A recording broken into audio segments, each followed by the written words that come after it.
कधी कधी आपण देवाऱ्यासमोर बसतो, हात जोडतो, पण ओठातून एकही शब्द बाहेर येत नाही.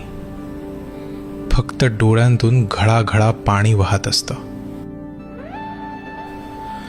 आतून मन इतकं तुटलेलं असतं की आपल्याच माणसांनाही आपलं दुःख सांगता येत नाही.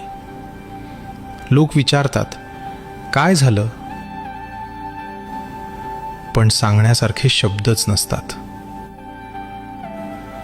सगळीकडून अंधार दिसतो. सगळे रस्ते बंद झाल्यासारखे वाटतात. आणि वाटतं, आता माझं काय होणार?